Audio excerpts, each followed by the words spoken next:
About dating over 35 while we're no experts. Joining us live here in studio, Dr. Cheyenne Bryant. You are a psychologist, a life coach. You've been on MTV. You are the president of NAACP branch. You're an author. I could go on and on and on, but thank you so much for being with us. On and on. You're also in a viral video. We're going to get to that in a second. But again, we're talking about dating. What are some of the first things that a person should ask themselves when dating?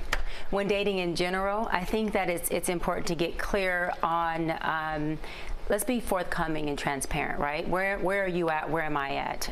For folks who are not married, who want to be married, hey, are you interested in having a family? Is marriage something that you want to do? Are kids something that you see you have a desire for? Now, for folks who have had kids or divorcees, you have to check in and say, hey, look, do you want more kids? Are you interested and do you have a desire to remarry? And then, because this is the thing, love is not enough to sustain a relationship. Right? The blueprint to that is compatibility, likability, and conduciveness. How conducive are we in this relationship? Not how much do I love you? Because if I am a person who knows how to love, then I'm able to just even love her as a friend, right? So it means in a dating situation, love is easy. But likability, conduciveness, compatibility, where are we alike? Where do we like each other? Do I like spending time with you? Or am I just, tolerating you? Can I celebrate you? And for me, I find in session, I've been in private practice for 17 years. Many of my clients who come in as married couples, they love each other. They care about each other. They respect each other. They don't like each other all the time. And that's where it gets challenging, where the dislike makes it to where people naturally want to overcompensate outside of the marriage for what they're not getting and what they're not liking. And that becomes an issue. Some of what you're talking about hints at me sort of knowing and asking questions to myself. You've written a book, Mental Detox. Yeah. How is it important to sort of push aside the negativity and bring out the positivity to sort of help me find that? I love that. What you focus on magnifies. And so if you stay in the positive, which I call the positive your promised land, then you're going to be in the promised land. But if you stay in the wilderness, right, then you are going to stay in the wilderness. So the wilderness is where there's war zone, there's warfare. You have to be in survival mode. You're always ready for the negativity, the circumstance, the issue, the problem. You're always trying to resolve. The promised land is like, listen, I already understand that when the problem comes, the solution is already married to it. I already understand that everything is working for me. And so all I have to do is show up, think positive. And I always tell my clients, I say, you have one job, and I'm going to tell you all this too. That one job is to be happy. Literally, one job is to be happy. We calibrate and we attract who we are despite of who we think we are. And I say to my book, Law of Attraction is just that. You want to know who you are. You want to know what you're thinking, feeling, and how aligned your three-part house is. Your three-part house is how you think, how you feel, and how you behave. Watch what you're calibrating. Watch what you're attracting. It's law of attraction, not law of insertion. Yeah. I think it's kind of difficult nowadays with social media to be focused on that. You're scrolling through your phone so much and kind of comparing, right, the lives of others to your own. And I think, that can be a challenge nowadays. And when it comes to things like dating even, it can be hard with the apps as well to constantly kind of keep that perspective of, your happiness is what's most important. And I love that you said that, because the quickest way to rob yourself of happiness is to compare yourself to anyone outside of you, right? And so I always say that, we're all thumbprints of God, and we're made in his creation.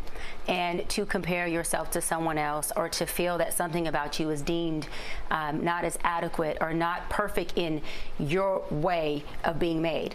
Not perfect, but perfect in your way of being made. I mean, it's just a direct disrespect to your creator.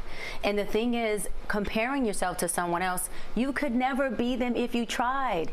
And what's yours is yours. You couldn't sustain theirs if you did attract it. So it's best to stay in your lane, put your blinker on when it's time to get over so you respect others, and make sure that you are taking accountability and gaining awareness of your sense of self, of like, who am I? What works for me?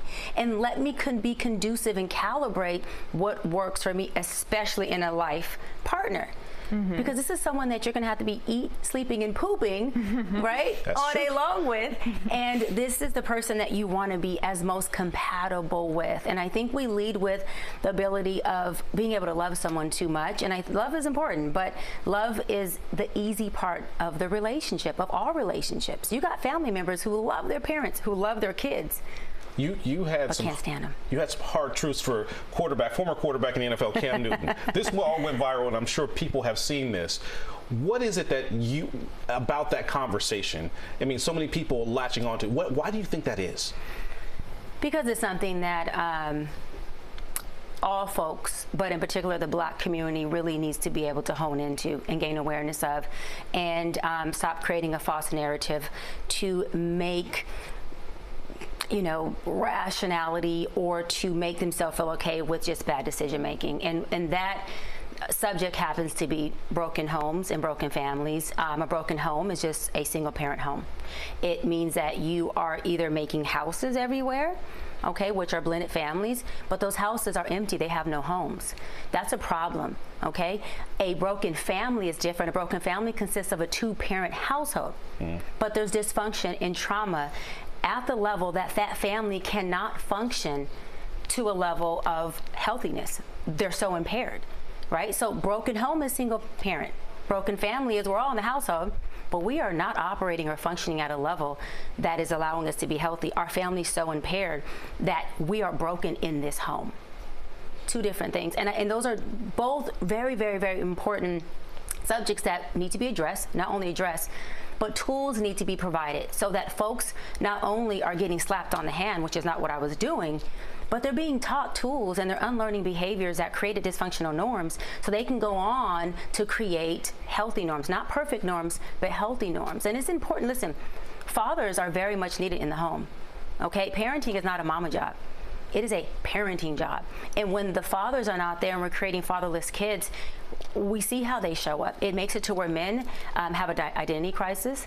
Y'all lack a sense of self. And I'm gonna wrap up with this.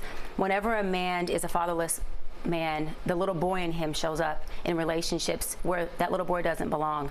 And every time he looks at himself in the mirror, he sees that father that wasn't there, that was abandonment, that was neglectful.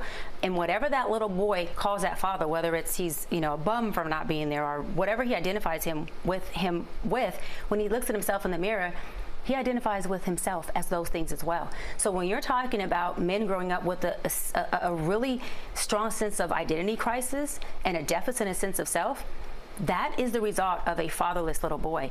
And we don't have enough time on this segment to talk about the results of a fatherless little girl, because that can go on for hours. We don't, but I appreciate you coming in and sharing all this, because you clearly have a lot more to say. And if you want to hear more from Dr. Bryant, you can. You can continue this conversation with her. You can catch her.